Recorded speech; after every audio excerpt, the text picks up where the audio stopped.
Hi, Redeemer. Welcome to this week's FAQ. Waiting here at night to pick up my kids. Usually film during the day, but this is what you get. Last week, I had the pleasure of teaching at Nav Night in Cedar Falls. So that's at UNI. It's the Navigators Ministry that Redeemer Cedar Falls is partnering with. And after the service, I had a girl come up to me because I had talked about Jesus basically batting 1,000. Jesus never strikes out. He gets everyone he wants. When he calls the disciples, they respond immediately and come to him. And likewise, when he calls his sheep, they hear his voice and respond. So he bats 1,000, he never misses. And so she comes up and says, well, I hear what you're saying, kind of makes sense, but what about free will? So there's a lot to be said about that. And in fact, I have whole lessons on that. But so I had just a few seconds with her to answer that question, and I encouraged her to get more discipleship from her leaders there at NAVS, because as a whole I think they're pretty solid on this stuff. But so here was my quick question or quick answer to that question, what about free will?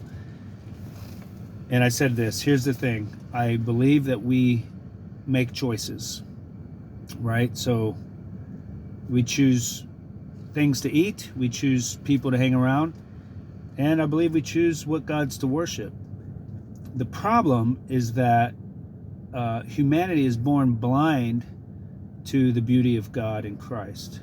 And therefore you cannot choose what you cannot see. So you're free to choose from among the things you see and value. Unfortunately, you're not free to liberate yourself from blindness. And that's where God comes in. So he comes in and frees us, opens up the eyes of the heart. So this is 2 Corinthians 4:4.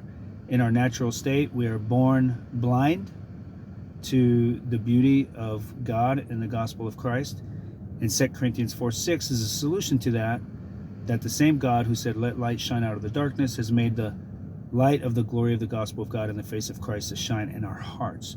And that is the calling, the freedom, the deliverance, the rebirth, the revelation that then liberates you, shows you the glory of Christ, and when you see that, you freely choose him. All right, so there's the short answer. If you have more questions about that, I could, like I said, there's a lot to say, but that's the quick answer, and hopefully it's helpful, something for you to think through, and also maybe if you come across that yourself in your conversation. So, all right, see you soon.